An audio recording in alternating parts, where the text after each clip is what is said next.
When I get off the phone here, call up Hyman and tell him I want wall-to-wall John Daniels. Don't you mean Jack Daniels? He may be Jack to you, son, but when you know him as long as I have, well, that's a joke. Oh, special guest gutter, Kevin Israel, my pal. I forgot about this part of the show already. And I was actually just enjoying this little monologue. And then I was like, shit, I got to know what that quote's from. God, I don't fucking know. And I have no idea. In fact, I'm pretty sure it's a movie I haven't seen. I think you have. Schulz, Bill Schulz, formerly of the morning show. I know this quote. Currently of skin cancer. Bill Schulz, everybody. Yeah, I'm living with it, not dying from it. Can't have a Bill Melanoma Schultz. Yes. Molly Russell's wart. You can't see it, but I'm wearing a brown ribbon to create awareness. I'm gonna say I know it's Ron, but Spinal Tap. Wrong. I'm going to tell you this because I chose it. I was going to choose another one from the same film. I was going to say hint. Oh, if I give you a hint, it's too easy. I know it. I was going to give her a quote. When in doubt, Schultz, you reacted like you know what it is. That sounded like almost like Fight Club, but no, not that. No. The answer is Scent of a Woman. Never saw it. Never saw it. You never saw Scent of a Woman? No, all I know is hoo-ha. That's a lot. That's the official Al going from I'm gonna come and get Fredo. I love you. That's high pitched Fredo.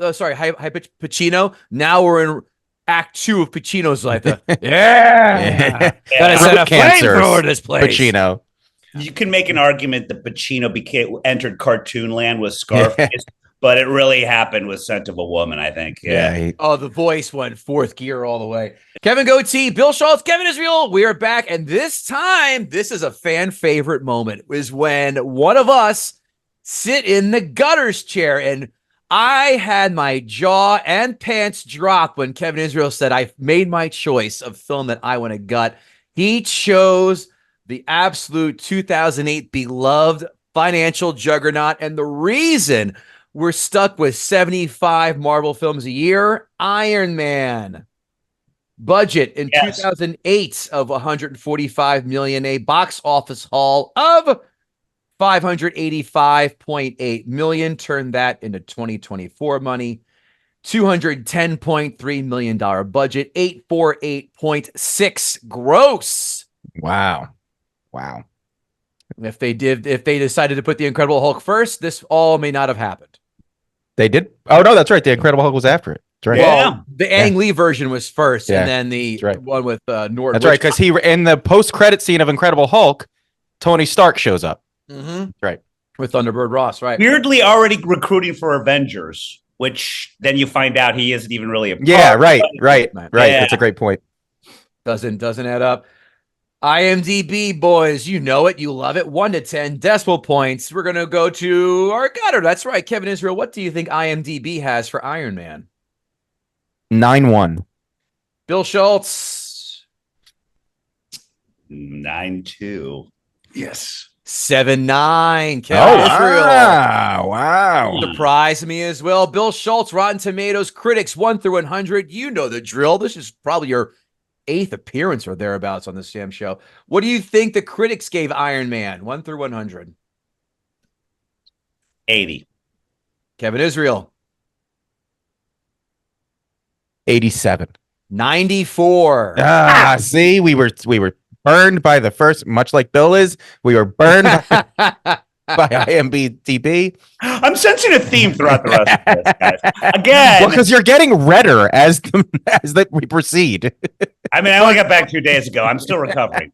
This is the only shirt that doesn't hurt. Funny how Bill decided to get burned in Palm Springs. He could have came through the Yanks White Sox game and got burned there again. You're making fun of a AAA team. You're making fun of a AAA team. Wait. When did they get promoted to AAA? Oh boy. I'm not done. Audience score, back to Kevin Israel. Iron Man audience 1 through 100. Let's see if you redeem yourself. 96. Bill Schulz. 90. 91. Bill Schulz, 2 showcases. Oh, well done. Done, Bill. Not bad at all. Awareness. Finally won something. Quotes next time, baby. where of course Rhodes looks in the War Machine suit. This one I laughed out loud. You've been called the Da Vinci of our time. What do you say to that? Absolutely ridiculous. I don't paint. That's a good one. And of course, I know it's going to be on one of your tips of your tongues. I am Iron Man. Iron Man. Obviously. Kevin Israel, what do you have for quotes? So there's one that I actually say parts of pretty often. Some say the best weapon is the one you never have to fire. I say it's the one you only have to fire once. That's how Dad did it. That's how America does it. And it's worked out pretty well so far. That's a good one. When do you say that? In what regards? When you're having sex? It's, you know what? It's really a kind of a pocket knife, Swiss and Army knife type quote that works almost anywhere. I like that. And the other quote I have that I have said before, Tony Stark was able to build this in a cave with a box of scraps. Flambe Bill Schulz, what do you have? With all due respect, we're not Tony Stark. And it really just showed what a genius he was. Well, to the I am Iron Man point, and I don't even know if you count this as a quote because I don't believe it was ever uttered. It was just said on his original heart. Proof that Tony Stark has a heart. Right. And much like I am Iron Man, amazingly bookended with the final Avengers movie for now, where his final line is, I am Iron Man to Thanos. And then in his funeral, he's indeed buried with Pepper's proof that Tony has a heart thing. I thought that was very cool. I love the fact that they planned as far ahead as they did with that. Let's see, what was another one? I had next time. God damn it. I'll leave it at that. Well, there was one other one. Doesn't he say next time, baby? Yeah, that's what I said. Next time. Oh, you did. Oh, yeah, maybe it's that. Yeah. And then the only one I had, you guys used all the ones I had, but I do like, and this doesn't count because it's the beginning of Iron Man 2, but he's like, you guys, I have finally privatized world peace. And then does one of these. And it was leading up to that, but you guys took all of them. Ugh, there weren't many to take. This is not a very quotable. It's not a quotable. Yeah. I'll think of something. Obadiah had some weird ones that weren't supposed to be good, but were, but it'll come to me. 5 fun facts. Only this is conflicting, but okay, I copy and paste. You know that. Only one other name that Jon Favreau considered for Tony Stark was, I'm not gonna let you guess this because there's more later on. Sam Rockwell.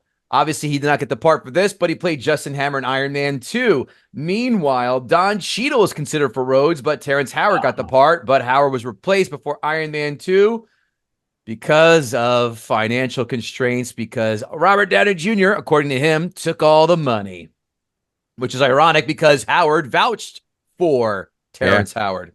Now, this is what I said, this is conflicting. Lots of other actors were considered for the Iron Man role. 1, 2, 3 names.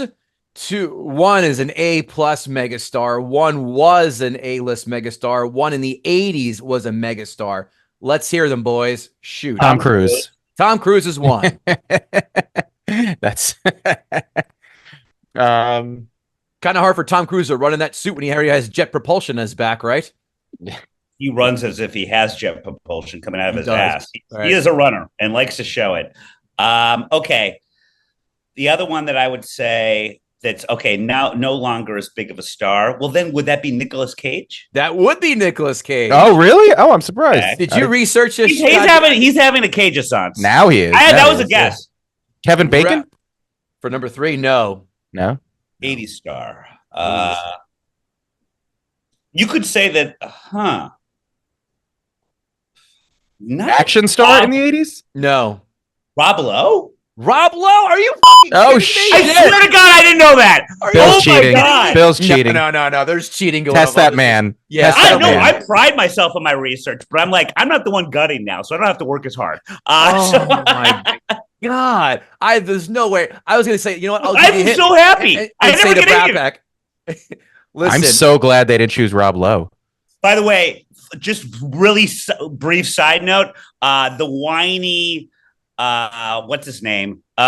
Weekend at Bernie's and in all of the Andrew McCarthy. He is hosting a Brat Pack thing on Hulu. Gets them all back together again. They all hate each other. It's coming out in like 2 weeks. I'm watching the hell out of it. Series. It goes from one to the other. says he has a crush on Ali Sheedy, even though we all know he was really gay. The whole thing. It's gonna be really good. It's gonna be good. Well, the rumor mill is very hot, saying that at some point, whether it's in Deadpool and Wolverine or Secret Wars, that Tom Cruise will make an appearance as a variant of Tony Stark. I love that. I don't see that being awesome. Wouldn't it be? Oh.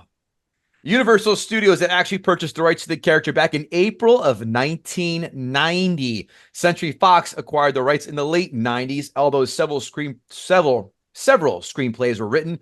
No film was made. New Line Cinema bought the rights but couldn't get a film put together and eventually returned them to Marvel. After 17 long years of production, eventually released the film that made the Marvel Cinematic Universe possible. Number 3 in my, well, I'll have to beat this too, in the fuck off nerds and concentrate on making eye contact with people category.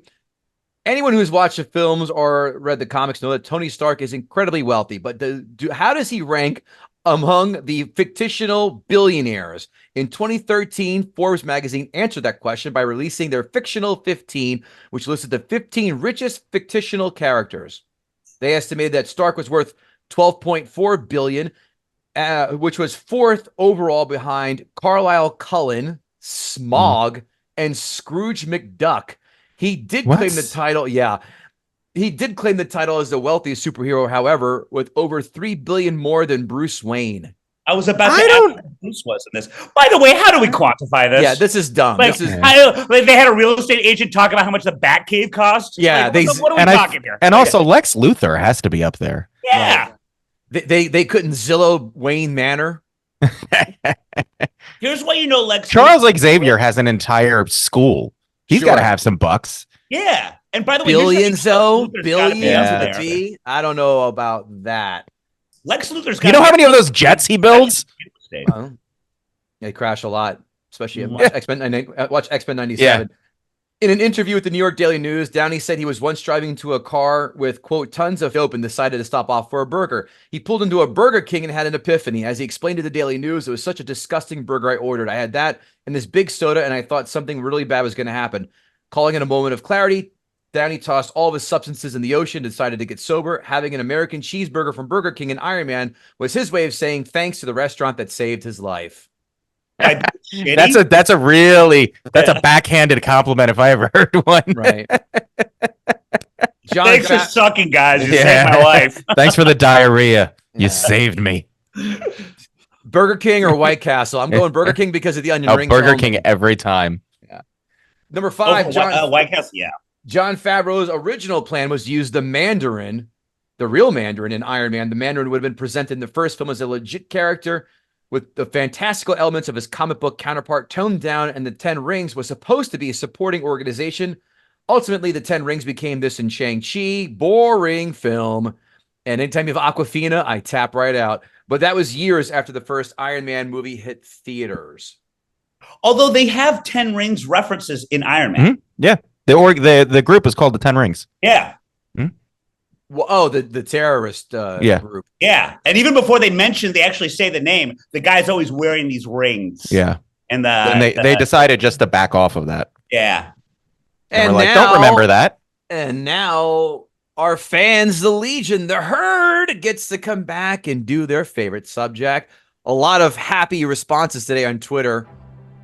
Some shocking, but more. It's time for Ask a Gutter at Bango2331. I can't wait for the recap. Back at it! Exclamation, exclamation. Really interested in Kevin Israel's take on Iron Man, as that's probably my favorite Marvel movie. Question: if you had an Iron Man suit, where would you go with it and most frequently? Where would you go with it most frequently? And would you bother fighting crime or just enjoy the suit? It would be island destinations every weekend, just a different island beach. And no, I would not fight crime because that sounds far too, because I wouldn't have Tony Stark's money to defend all the lawsuits that would come after me. So it would just be a really, really fancy personal jet. I gotta think if Leo DiCaprio has these NDAs, he has these ladies sign before they have sex. I don't know why you can without Tony Stark's money. And why every weekend? For Tony Stark and you, every day is Friday. Why wait to the weekend? That's fair. Well, it didn't say I had Tony Stark's money, just the suit. Oh, all right. If I get the money, that changes everything. Yeah. At Newark Knight, Brandon Oglesby, the whole time I listen to this podcast, KI has never slammed Iron Man. Is this a belief he's held for a while, or is it something new now that we are a year into phase 5 of the MCU? No, this is something I've thought probably almost every rewatch of this movie. But it was more like it kind of like tickled in the back of my head. And then I just recently watched it because I think I texted. Didn't I text you out of the blue, Kevin? I was like, I got it. Mm-hmm. I was watching it that day, and it suddenly struck me, and I was like, you know what? I bet I could put an argument together. So no, this is something that's been around for a while. At Taco Shirt. Oh, sorry, Bill. Go ahead. Much like Marvel Phase 5, the entire franchise is aged as badly as Don Cheadle. Yeah, like seriously. Now, yeah. They should have stuck with Terrence Howard. He still looks good. Yeah, and he was a great choice. We'll get into it. At Taco Shirt Krillin, nice. Welcome back. Kevin Israel. Burger King is a horrible first food to get after being in prison in a desert for 3 months. What would be your go-to? Well, I mean, I'm not gonna go very far astray from what Tony's decision was. I would get a Big Mac. You two are basic bitches. I love me a Big Mac. Oh. If I just wanted immediate food, just immediate disgusting American food, Big Mac all the Big Mac and fries. McDonald's French fries is for the first 5 minutes of McDonald's French fries, it's some of the best food on earth. Now you had to put a caveat in that. The best fast food French fries are Five Guys. Without question, Schulz is on my side. McDonald's with the little balsamic vinegar sauce that they have that you pour into it. Oh, I hear that. That's not my thing, but those fries, the Cajun fries, are so damn good. Roy Rogers curly fries, the Cajun curly fries. Number 2, I do love Cajun. Yeah, but McDonald's fries are still great, especially when you dump them in the barbecue sauce. That's my go-to. Speaking of Tony Stark's neck of the woods, I will admit something here. I've never had In-N-Out fries or burger. What? Me neither. Or sex. What? Here's the thing. They can't be so good that they justify the lines going around various LA blocks to get fast food. They cannot be that good. I know I'm going to be disappointed. Let me just tell you, the first thing I do in Vegas when we drop our stuff in the hotel room is we walk our asses to In-N-Out and wait in the line for a double animal style fries. Well done. The In-N-Out fries suck though. That is no secret. And a milkshake. Those milkshakes are goddamn exquisite. The burgers are fantastic. Better than Shake Shack? Yes. Better than Shake Shack.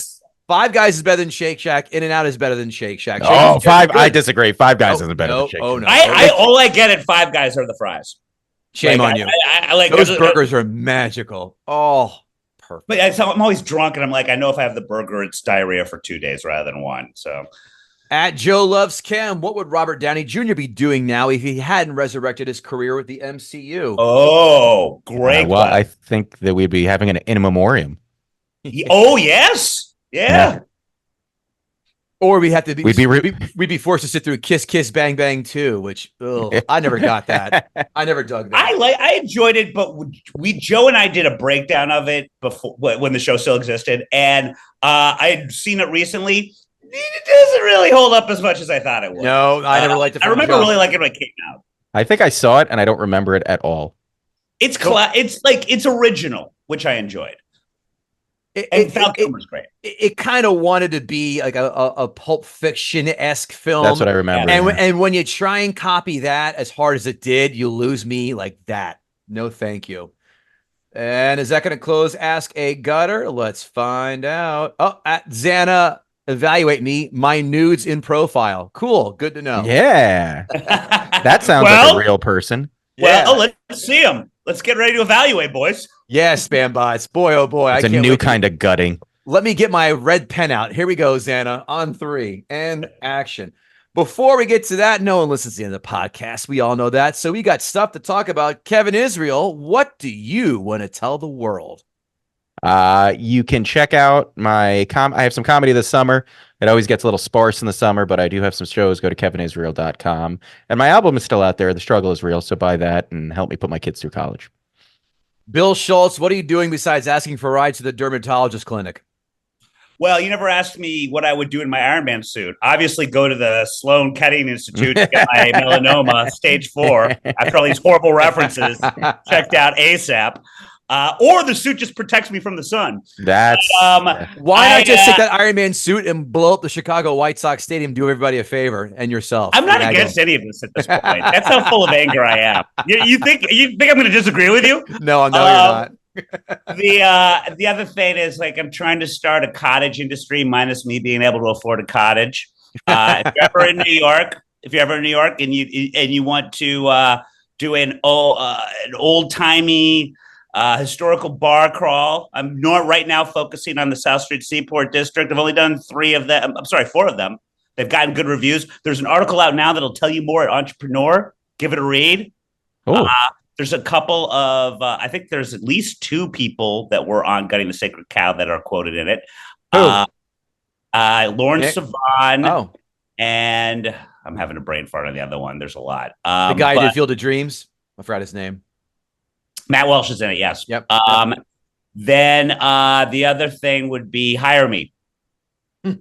That would be the other plug. Yes. You're not going to give up Bill and Joanne on YouTube? Oh my God! Yes, of course. You asshole. So, in fact, I was going to email that to you. It's easy to find. Bill and Joe live on YouTube. We just did a show today. It's delightful. Joanne talks about going to the gynecologist, and it's as hot as you think it would. Yeah. When she checked in, did she write the name Jasmine in under her check-in name? God, you set me up for that beautifully. By the way, I text Joanne, R.I.P. Red Lobster on Route 1. Oh, yes. She wrote back. She goes, like, I know. Pouring out for my homies. They go, now these Let me tell you about that bitch. I got her a Red Lobster gift certificate like 2 years ago, and she accidentally let loose. She's like, I really got to use that gift certificate before. And I'm like, you still haven't used it? before they're all closed. Yeah. Listen, you can't go to Red Lobster and not enjoy an African-American family eating after a graduation dinner. You just haven't lived life yet. No, that was actually me. I just got back from Palm Springs, and I was part of my skin was coming off. But notice, I want you all to go to YouTube and check out Corporate America Horseshit, or actually that Corporate USA guy, where I do weekly vignettes of me satirizing corporate America and all the horseshit that goes on there. Boy, this well will never run dry. And that's at Corporate USA Guy on Twitter, Facebook, Instagram, and again on YouTube. Well, Bill Schulz, I'm dying to hear this because this super nerd of comic book films is going to try and tackle and piss on old glory of the MCU.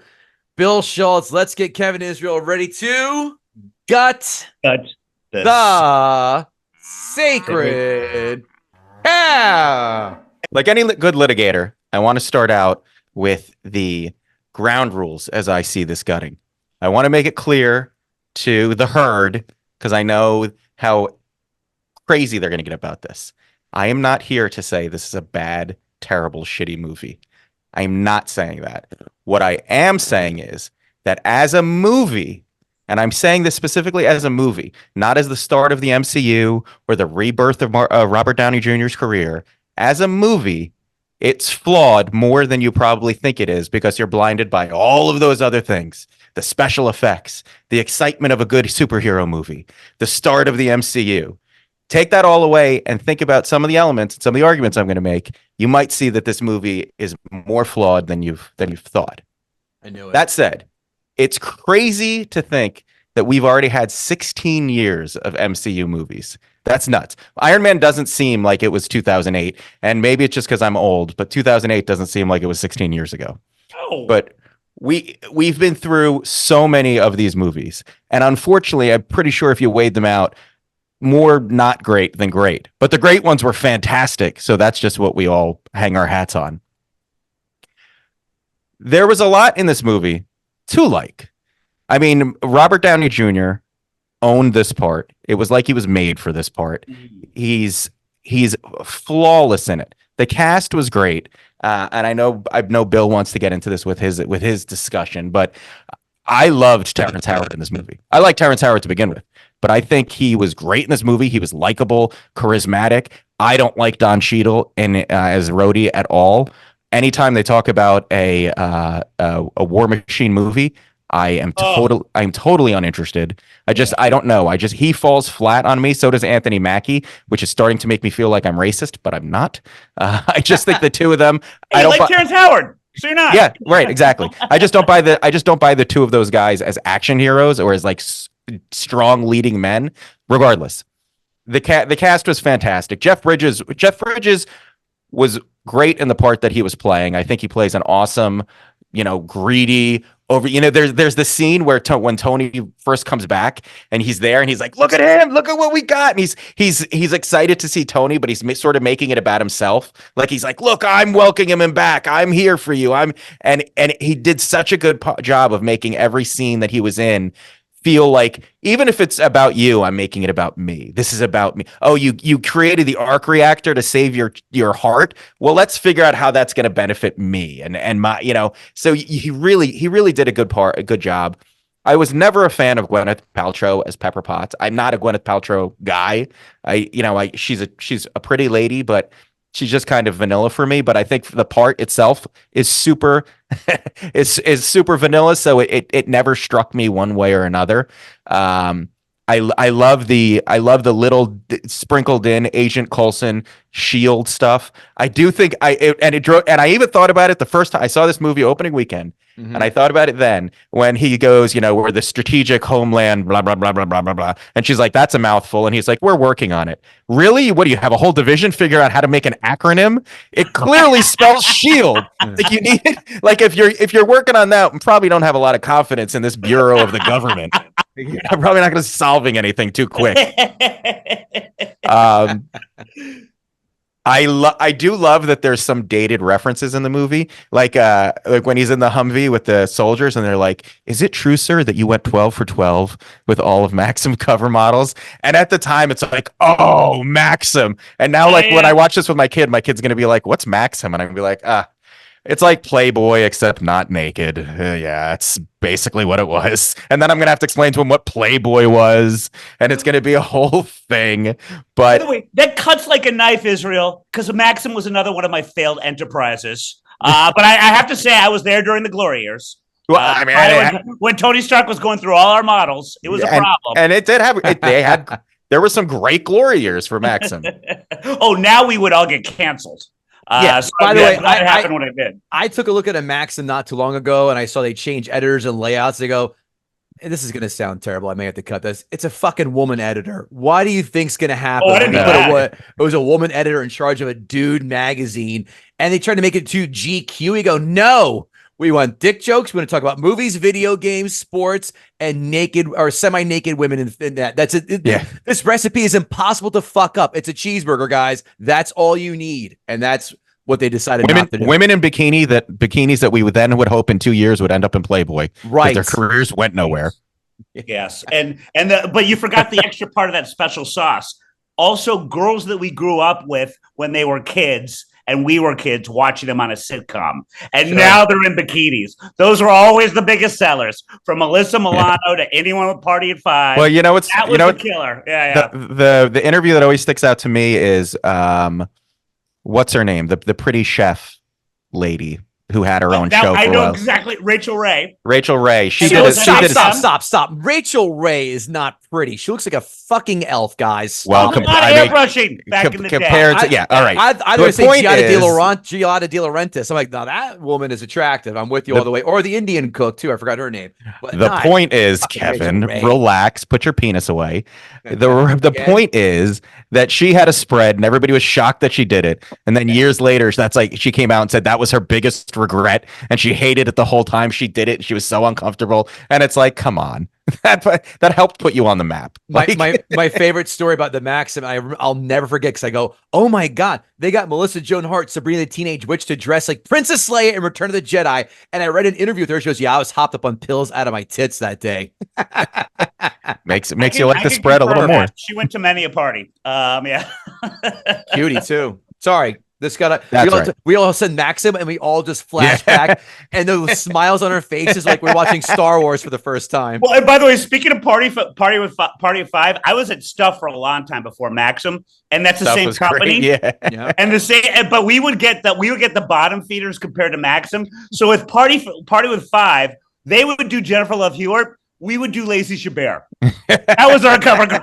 So what are you trying to say? That FHM was like the swank of those three? I was going to say the penthouse to their Playboy. Yeah, it was the hustler. The hustler. Yeah, to those hustler. things. Hustler, yeah. Yeah. If you're below the age of 35, you have no idea what Yeah, the really fuck so- we're talking this about. means I'm really nothing. sorry. Everybody just checked out. You just assume FHM is some sort of X-Men. You all missed out. Acronym, yeah. Go Google Maxim cover models, and it'll all make sense. Yeah. Anyhow, And fun. on to my argument. This movie, like any story, breaks into 3 acts. The first act of this movie is flawless. The introduction of Tony Stark, the establishment of his character, the glimmer that he isn't the horrible person that he seems to be. His interactions, even in the Humvee with the soldier, it's all perfect. He does such a good job, and Kevin is bored to tears of me saying it. I'm a sucker for character development, and they do a magnificent job in the first act establishing who Tony Stark is, why he's flawed, why he needs redemption, and how he's going to get there. And the first act, I would say, goes to them finding him in the desert. So the him building the first suit, the Mark I, just such a great. It had that A-team feel for going back to guys our age, that, him building something from nothing, even though I find it hard to believe those moron terrorists would keep looking at the camera going, I'm sure he's building a missile. It looks just like a missile that he's building. So no, it's fine. Yeah. Oh no, they're playing Parcheesi or whatever game that is. They can do that. They have time for board games. Sure, go ahead. We're a patient terrorist group who wants missiles of mass destruction. But it takes a long time to collect 10 rings. They're very patient. One of the things that always drove me crazy in the first act, though, was when he gets into the suit and they start to power it up, and there's like the bar, like the trope of the bar slowly filling up. Why didn't they do that earlier? Like, why did that could have been done before they started doing all this shit and he got into the suit. There was no need he needed to be in the suit to get that power bar all the way up. He could have done that, put the suit on, and been ready to go. And then his friend wouldn't have had to die. But they had to do that just for the excitement of watching a bar, a 2008 status bar just slowly fill as you're going, come on. That's such a good point, because I made the same exact point when we all did the live event of Office Space, when what's-his-face jerk-off is trying to cut out of work before he gets nailed for Saturday duty. He waits till 4:55 to save his fucking hard drive, and then, of course, he gets nailed. He could have done this at 12:30 and then rolled out. It's a rookie move. Oh, my God, yeah. Continue, please. So, first act, flawless. He gets back. And then the second act, so the first act is sort of him becoming Iron Man, and the second act is him figuring out who Iron Man actually is. And second act, flawless too. Him building the suit, him learning how to use the suit, the comedy, the strangely aware robots that he works with are funny and cute. And the crime is he flies over some $1 million cars and none of them get their paint scratched, which drove me crazy. Yes. He has jets shooting out of his feet, but the paint on the cars is fine. That's not how fire or paint works. But all of that whole, and then him going to becoming a hero, him going to save the village, such a great superhero moment. Like that's probably one of the greatest moments in the movie, and maybe one of the greatest moments in any MCU movie as far as a superhero being a superhero, doing what superheroes do. And it's when he pulls him through the wall, throws him down, and goes, "He's all yours," and then he flies.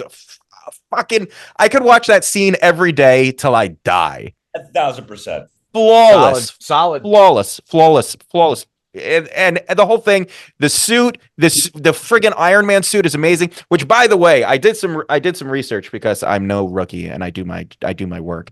And the reason they ended up going with Iron Man, because as Kevin said in the fun fact, they didn't have the right to Spider-Man or the X-Men. And so they went to their toy division and they said, who do the kids most want to play with? And it was Iron Man, like hands down. So they said, all right, make an Iron Man movie. Interesting. And that's how that is very interesting. Wow. Yep. So it was merch, like everything else in a capitalist society, which Tony Stark should appreciate. Yeah, seriously. So first and second act, flawless, perfect movie. Let me be clear. If it ended after the second act, the movie would have been hands down perfect. The third act is an uninteresting mess. because Obadiah is the least interesting villain imaginable. And not only is he uninteresting, he's improbable and inexplicable. He goes from being a greedy, self-interested, corporate slug of a guy to a psychotic murderer willing to kill Tony Stark in public in a super suit without any explanation of how he got there. You already had a perfect villain in the leader of the Ten Rings. That guy, he looked the part. He had the motivation to be the main villain. Obadiah could have been in the background, kind of manipulating things, and he could have been the main villain. And then in Iron Man 2, Obadiah could have become the main villain, and it would have made sense. But in this, you saw, like, there were some inklings where you saw the newsreel of how Tony Stark suddenly came back and took over CEO, and you see Obadiah in that magazine picture standing like this, and you get the idea that he was probably pretty pissed off that Tony took over, and he's now he's got to be a babysitter. But I love that you said that, because talk about spoon feeding. When you look at all those magazine things, it's like Obadiah in the front, and then the next picture is him in the background. Be like, yep, yeah, exactly. with a pouty bitch look on his face. Yeah. Hello, it's my company. Foreshadowing. Yeah. But there's just no reason for us to care about him as a villain. And he didn't feel like a villain. And then even when he goes in to talk to Pepper Potts and she's like getting the stuff off the computer and he suddenly becomes threatening, it's like, would he do, like, he's gonna risk his job as COO or whatever the hell he was in Stark Enterprises over, like, it's crazy. Like, where did this come from? And it comes out of nowhere. And I promise you, I've watched this movie dozens of times. Every time it's on cable, I'll watch it until the third act. And I can't tell you how infrequently I've watched that. Even that last battle is sort of uninteresting because, again, it comes out of nowhere. He builds this suit where you get no idea of, like, its power or its reasoning or what it is. It's just bigger and badder ass and fights Iron Man. And Iron Man is obviously powered down because he has the weaker arc reactor, and he doesn't have but at no point in that movie, even the first time I saw it, did I think, oh man, he could lose, or oh man, there's stakes here. You knew he was going to win, and you didn't care about the villain because there was they didn't build up to it. They didn't build the villainy of Obadiah, and that is what ruins the movie as a movie. As a vehicle of starting a franchise, as a vehicle of introducing Iron Man and Tony Stark, and creating the excitement around superhero movies, especially considering what we got up to that point, this movie's great. This movie does a great job at all that. But as a standalone storytelling, character development, work of art, it's flawed significantly in its villain and in its third act, because it just suddenly says, well, we got Iron Man now. He's got the suit. We need a bad guy. He's the bad guy. Go be bad. And he goes and be bad. And it's like, why is he's going to kill Tony Stark in front of in the world, the whole world? Because even if he won and threw him down the arc reactor, whatever it was, and murdered Tony Stark, Obadiah is going to prison for life. Like, he's not getting out of this, and he's not secreting out of it because everybody saw him. All the people on the highway saw him. Agent Coulson of the strategic saw him. Like, everybody saw it happen, and he's supposed to be like a brilliant businessman. And he goes from that. And even if you want to say, well, he reached his breaking point and he snapped. Okay, show me that. Show me that snap. Show me that break where you can explain to me why he's the villain of this movie and why he's going to be the final threat after Tony Stark beat a whole terrorist organization. Like, he beat, and by the way, they're the Ten Rings. So if you know superhero lore, if you follow the comic books, that's a serious group. So he goes from that to fucking doughy Jeff Bridges, bald, in a knockoff Iron Man suit, which by the way, they explained that we can't build as good a one as he did because we're not him. So it's not as good as the Iron Man suit. So even if he went and stole Iron Man's, the second suit that he built, that would have been. It just doesn't build up to that third act making sense, having consequences, or caring about the villain. If you look at all the other movies where the villains or the conflicts, you cared about them, like even Captain America: First Avenger, which is one of my favorite introduction movies.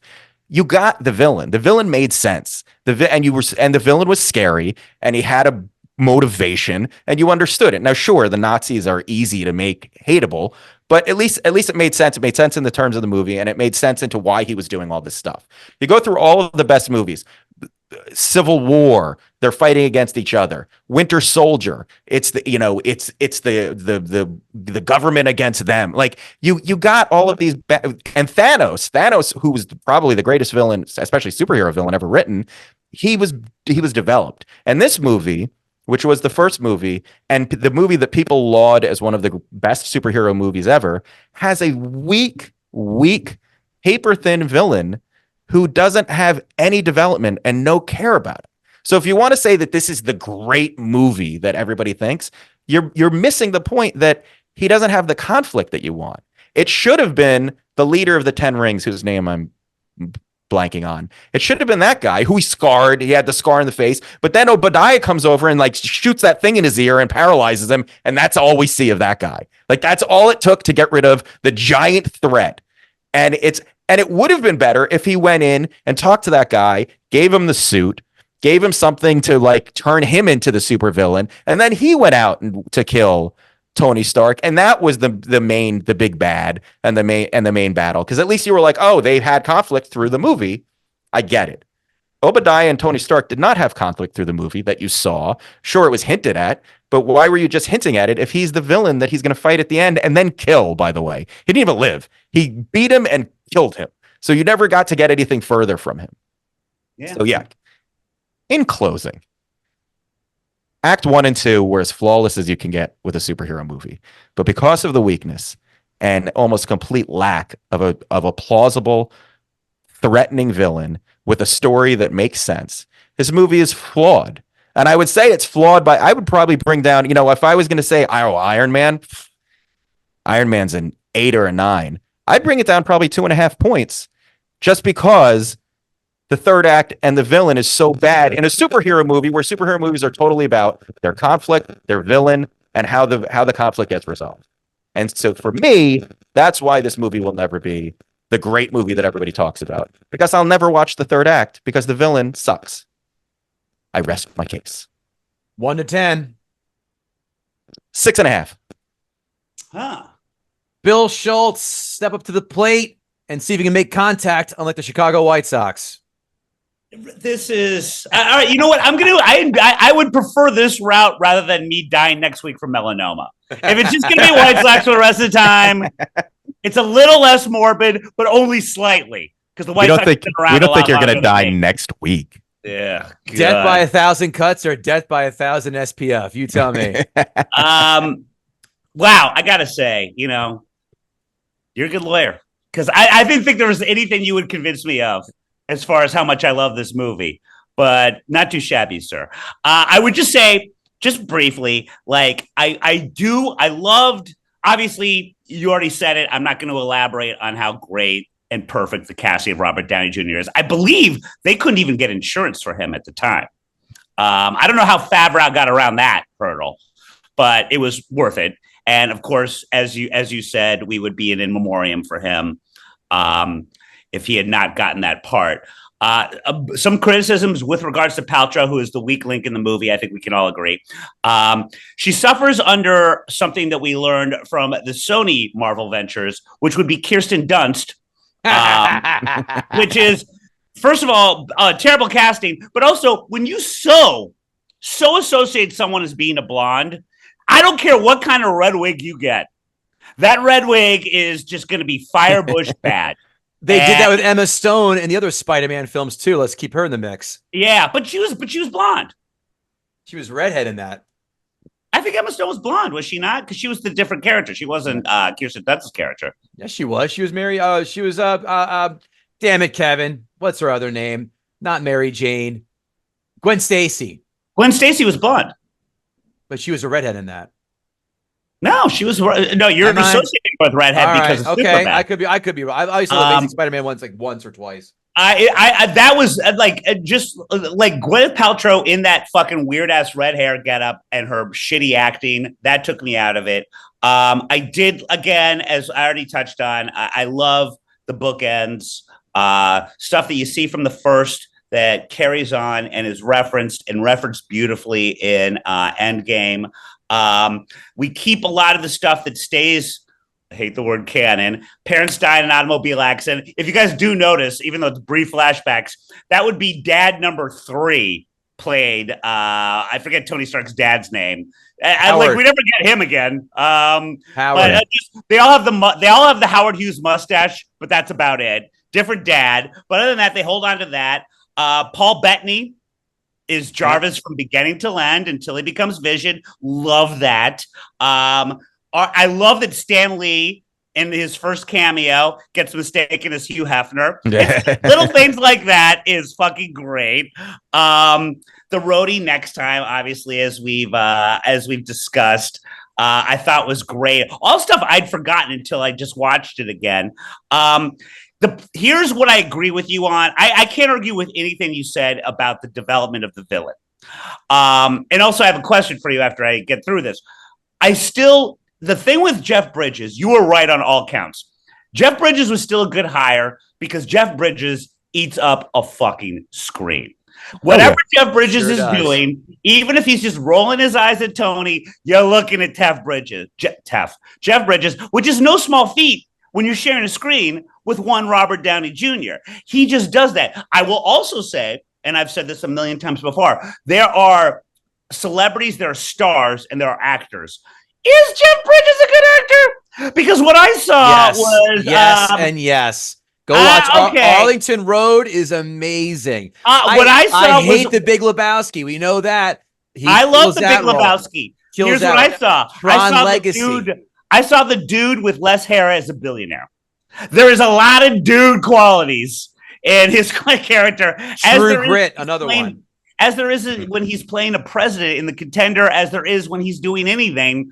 Some of his best acting might have been when he was like his most smarmy Jeff Bridges in The Fabulous Baker Boys. But Jeff Bridges plays Jeff Bridges a lot. But it doesn't matter because he eats up the screen. And I think that they made the mistake of doing, for people that perhaps didn't pay attention to the comics, they did wanted to make sort of an M. Night Shyamalan twist where, wait, Jeff Bridges is the bad guy? When to Israel's point, you see it coming a mile away. But I think that Favreau really did think that a lot of the audience is going to be surprised, like, but he's Tony's second father. Now, everyone saw this coming. The Sixth Sense, it was not. And also, I think that this starts my favorite thing in the entire Marvel universe, which is that Jon Favreau is the Kelly Clarkson and Oprah of Marvel, in the sense that his weight goes up and down. Son of a bitch. Such an alarming extent. God damn. There are times in Spider-Man movies where he almost needs a walker for how fat he is. And then the next movie, he's got a personal trainer and he's okay. It's very jarring. And it doesn't help with the back and forth. I love there are the little things that they put so much time in, namely his Malibu home, which apparently, and this is a little bit of the interiors are an actual home in La Jolla, which is near San Diego. La Jolla, you swine. It's La Jolla. La Jolla, see. I'm such an East Coaster. I prefer to call it La Jolla because I see phonetics. But they decided that it would be completely soulless aside from where he worked, because that's the only place that Tony Stark would feel at home. Now, those are little things you don't necessarily notice in the movie, but great when the overall of Iron Man, when they're just building this aesthetic. I mean, the way Tony Stark dressed like Geraldo Rivera with his tinted glasses mixed with like a glam 80 band guy, like that is established from the beginning. So much of this is established from the beginning, and they do such a great job. Things that took me out of it, they finally started to nail his weird futuristic facial hair towards the later movies. But if you watch it, I just watched it about 4 or 5 days ago. he's got his Just for Men is so bad that you see paint on his lip above his super thin Cap Calloway mustache connected to his spider web down here. It's very strange. And it doesn't, the continuity is weird because the beard just, and not even when he's like in prison, with the 10 rings, the beard just got a mind of its own. It might have been new CGI. One thing that I think is that you sort of touched on, but that would not fly now is the pacing. Now that our attention span is even worse than it was in 2008, we do not see the Iron Man costume, whatever you want to call it, as we know it now, forget about the beginning, until an hour and 20 minutes into the movie. It is a testament to the actors involved, save Gwyneth Paltrow and her shitty hair, that we don't really care. But I don't mind that because, listen, you got to set the stage, and Israel nailed that. They did it perfectly when they set the stage. Delayed gratification, I don't think it would fly now. I don't think it would fly now. And I think that if a younger generation were to watch it now, and they don't care about anything that didn't happen before 2012, but if they were to watch it now, they'd be looking at their watches. And that's not necessarily a slight on the movie, but guys, it's a commentary is where we are right now in a society. And the other thing that I have a problem with, so this movie, which makes you miss it. We get into aliens. We get into Nordic gods that are aliens. We get into different multiverses real quick in this franchise. This was so, as best it could be, based in reality, and I loved it. And it very quickly veers way outside of that. And then, therefore, we are allowed, when things are so unrealistic, not from a tech standpoint, but from just a plot standpoint where you're just sort of like, what? Going back to Obadiah going bad shit and we don't get the motivation bat poop. We're past more than half hour now. When he murders Tony the first time in his home by taking out his heart, because apparently, and they do not explain this to the audience very well, the mechanical heart that keeps him alive is apparently the key to Obadiah's version of Iron Man. Yes. They do not explain that at all. Now, I'm sure it's explained in the comics. I don't know it that well enough to know what that meant. And I had to rewind it a couple times. I'm like, I'm missing something. They do not explain that at all. But the other thing is, this is trucking Tony Stark's home. I would think there'd be some cameras there. In fact, I would think there'd be a camera in every corner of the room. And not only does Obadiah do the classic villain thing where he explains everything to Tony as he's slowly killing him and taking the thing out, he just leaves. Yep. I'm thinking that would be recorded. Yeah, where's Jarvis? Like, oh, we have an intruder, or and happy. By the way, Jarvis sucks. You think Jarvis would have seen something. Yeah. So that took me out a little bit of it. One quote I forgot when we were talking about the Maxim stuff is that on technicality, Tony didn't have sex with every single one, but because there was a scheduling conflict with one of them. March. But it still counts because in 1 month there were twins. December. Yeah, so he had sex with the twins. So you can still do it. And also going back to the Terrence Howard thing, I didn't know that Terrence Howard fought for Robert Downey Jr. Is that the case? Yeah. Okay. Well, I had always heard that Terrence Howard had asked for such an huge amount, an obscene amount of money too, initially. On the second one, that's why he was dismissed. I think he asked for more than Robert Downey Jr. I've also heard that he's kind of a rhymes with trick as far as working with is concerned. He was such a better roadie, and my best example of that would be, and it's a very small scene, but it's great, is you got Terrence Howard's character, and it's clear that he and Tony are great friends, but he's always like, this guy doesn't play by the rules, and I gotta babysit him. And you got the first scene where he's mad at Tony for not showing up at some sort of weapons thing that he was supposed to show up for, and he's giving him the business. And you got all these hot stewardesses in his private plane. And then he's just like, no, I'm not even talking to you. And Tony's like, yeah, but and he's got the stripper pole on the thing. And he's pouring a glass of champagne. He's like, no, I'm not drinking. And then the next scene, Terrence Howard is drunk off his ass. Here's what people don't get about my job. And there's all the flight attendants are stripping around the bowl. I'm like, the pacing, the humor of that, I just thought, I'd never seen a superhero movie like that before. I never saw one that smart, frankly.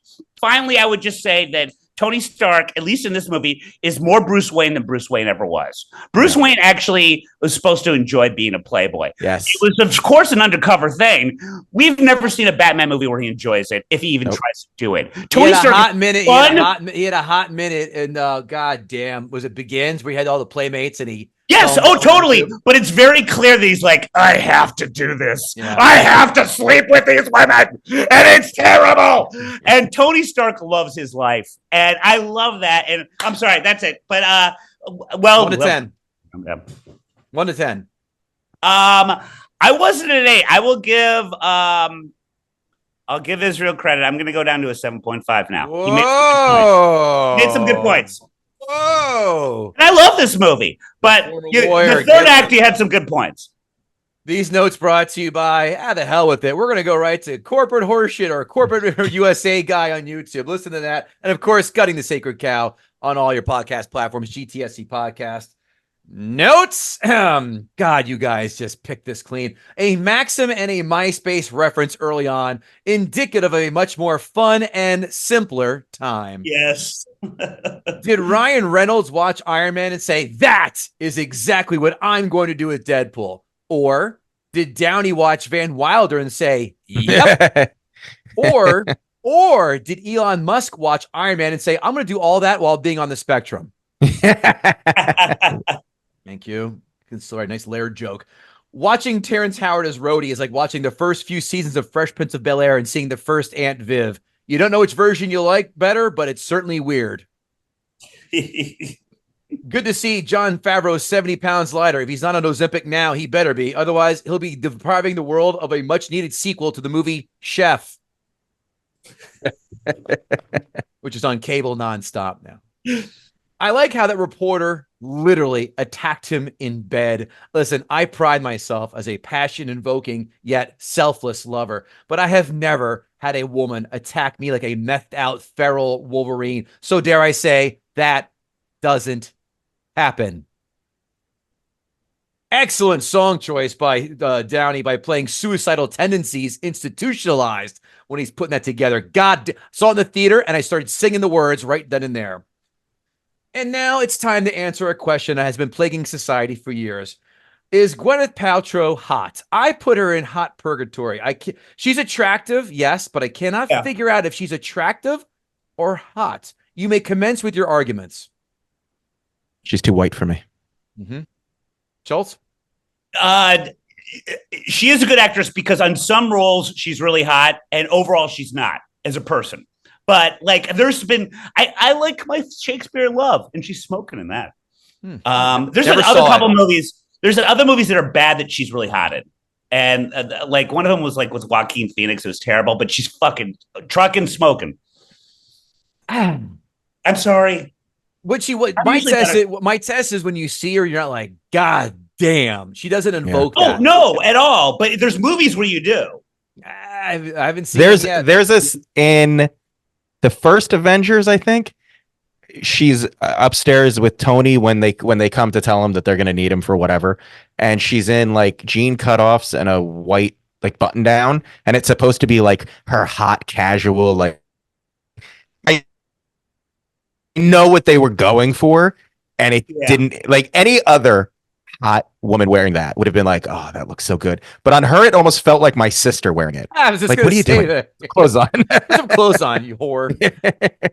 There is no doubt that films have ruined private flights for me, as I will expect the first time that either if I am lucky or rich enough to get on a private jet, all the flight attendants will be gyrating around a pole and will eventually end in an orgy. So yes, I have figured out one of my first 3 purchases if I do in fact win the lottery.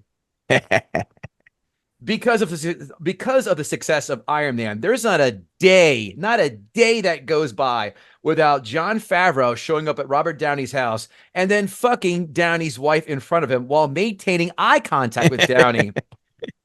All of this is because of me. With Favreau finishing all over her, smiling at Robert Downey and saying, "You're welcome." I swear the bald terrorist is either the bad guy from True Lies or the Mummy with Brendan Fraser. I didn't Google this, so we're going to let this hang in the air. What else? I love how Tony's assistant in the caves, I forgot his name, chases and fires at the three terrorists, quite reminiscent of Han Solo chasing 3 stormtroopers on the Death Star. Funny in how neither of those films, both bad guys groups, could have just turned and cooked this fool, and instead they run into a much larger room and then they open fire. That 3 against 1, guys. Are we gonna be scared by one madman chasing at you? No. The building of the suit and Stark's escape was done insanely well. I completely agree with you, Kevin Israel. First off, next point, I don't ever set foot in a country that hates America. Secondly, if I'm ever taken hostage, I shan't be constructing a suit of iron. I shall at best boil water and throw it in terrorist faces. The only thing I would be able to electrically engineer are dick jokes and my own electrocution. Okay, that's all that I'm capable to do. I can't even boil water. 3 months. You can boil yourself. You should. Zing. I'm out of here. Next up on the Tonight Show, Queen Latifah. 3 months in captivity, and he stops at goddamn Burger King. For Christ's sakes, Tony, you can afford In-N-Out or Five Guys. I said before, and I'll say it again, Jeff Bridges is an underrated national treasure in Arlington Road. Watch it. He's a much better villain than this. You haven't seen it? Get 2 hours of your time and stop laying out in the sun and watch this instead. Or watch it while laying out in the sun and really kill 2 birds with 1 stone.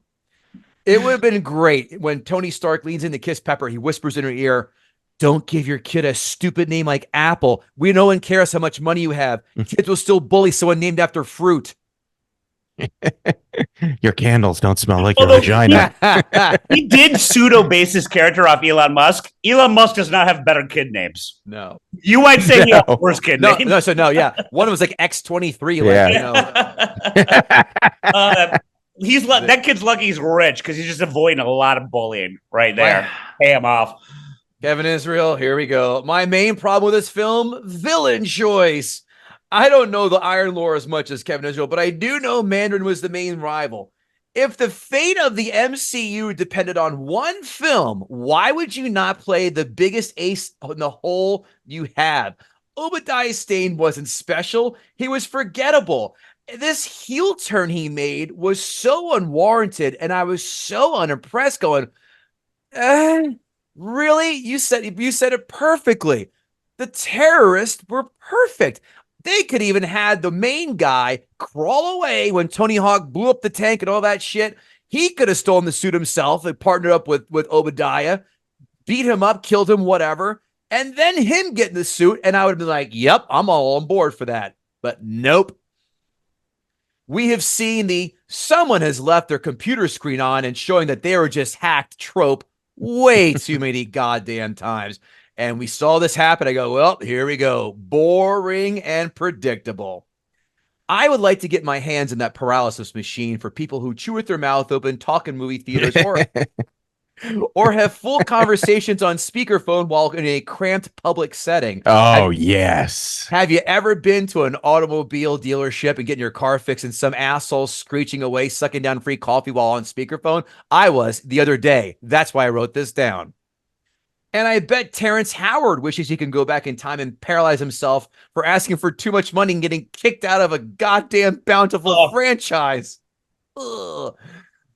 When Obadiah uses that paralysis machine on Tony, we haven't seen Downey that shade of white since he was nodding off from heroin in strangers' bathrooms. I wish when Obadiah Stane took out Tony Stark's heart, he would have said, Kalima Shakti De, Kalima. Bum shibai, bum shibai. Yep. My sister asked me, "Can I have my 10-year-old nephew watch Temple of Doom?" She goes, "Oh wait, he pulls a still beating heart out of his chest." To go, I saw it when I was 10. Just fast forward. It was a fun way for them to end the film with Stark saying, "And I'm Iron Man." Favreau should have ended filming by getting himself a gastric band. What if he is on Ozempic now? The first half, 2/3 of this film cruises at the speed of the old Concorde, but wowzer, does it get clunky like a Boeing 737 landing gear trying to pull out. That final battle was just, and that leaves a smudge in the film. You cannot ever have a superhero battle end in just, you again. Yeah. You hit on the head. You knew there was never any danger. You knew once he was going up high, you go, oh, wait, he did this and his shit froze up. Okay, here we go. And then,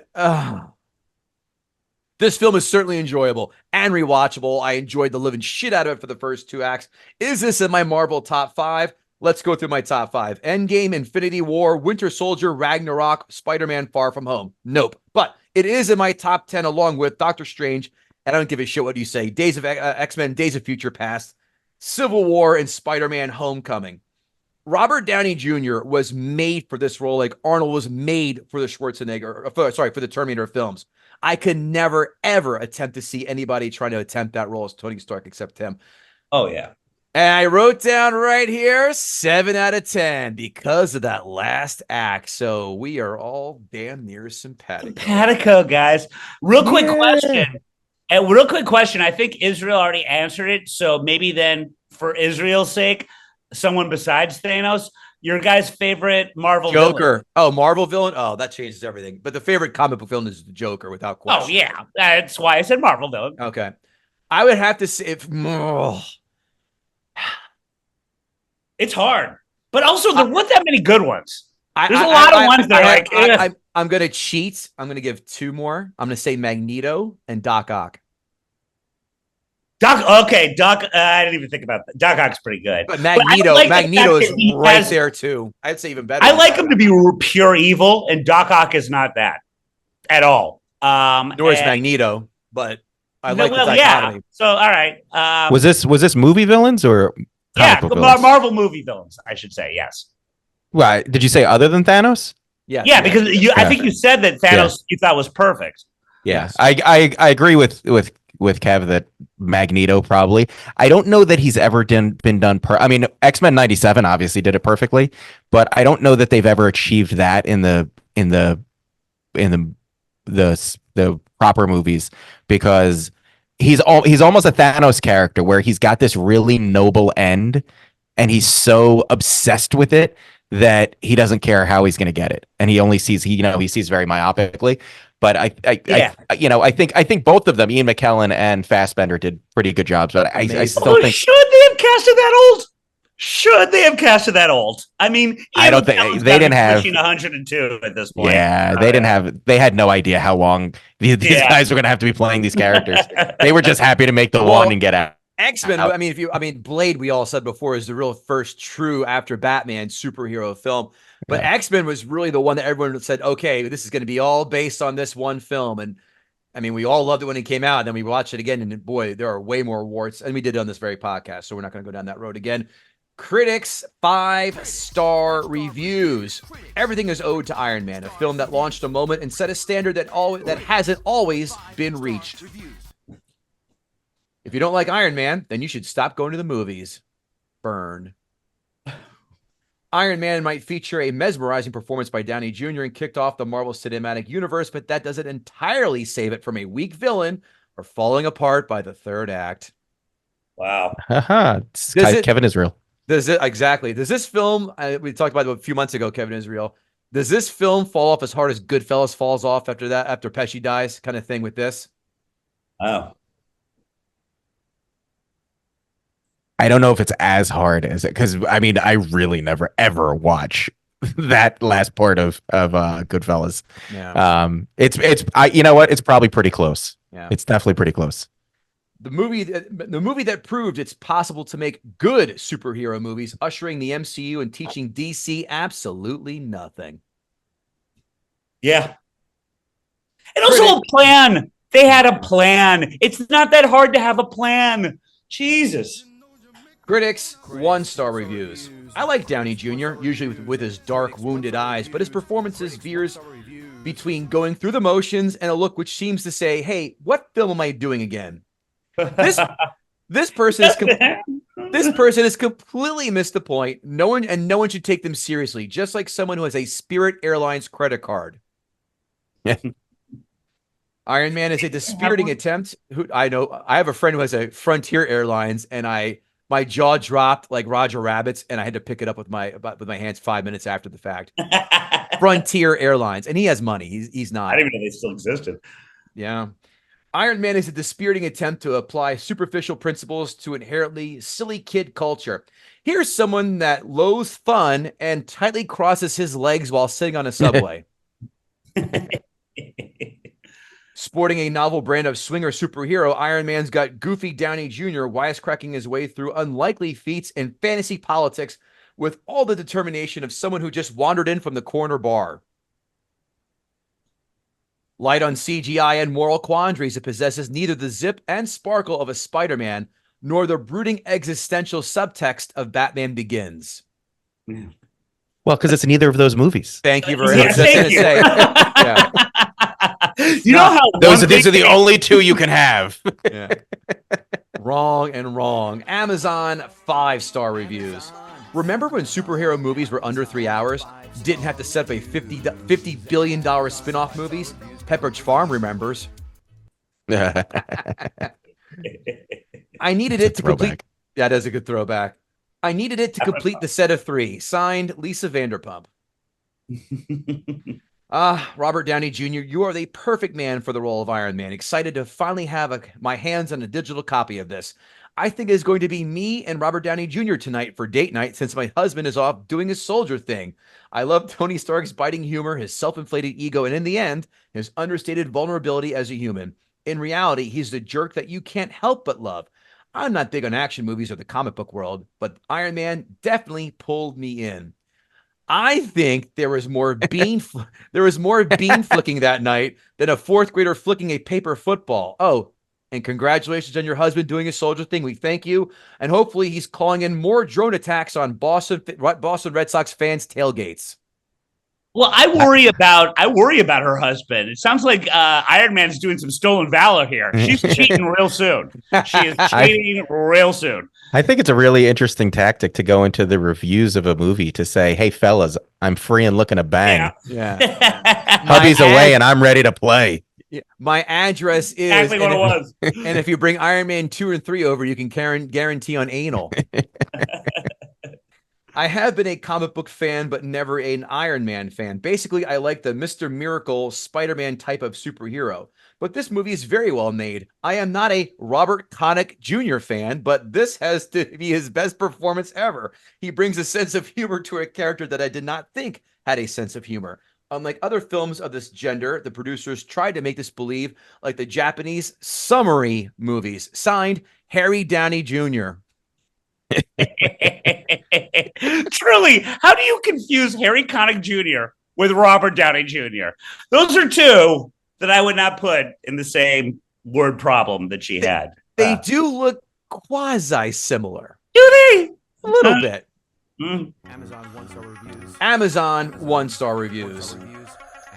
Here we go. However, in the first 15 or 20 minutes of this film, Robert Downey Jr. brags about having sex with a group of women, including twins, ! While male soldiers smirk and congratulate him.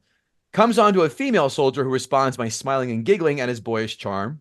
It continues when, not kidding, a group of scantily clad flight attendants gyrate around a stripper's pole mid-flight for the entertainment of their male passengers. And then an Ivy League educated female reporter is so hot for him that even her initial skepticism and disdain for him could not keep her from immediately ripping off her clothes and jumping into bed with him.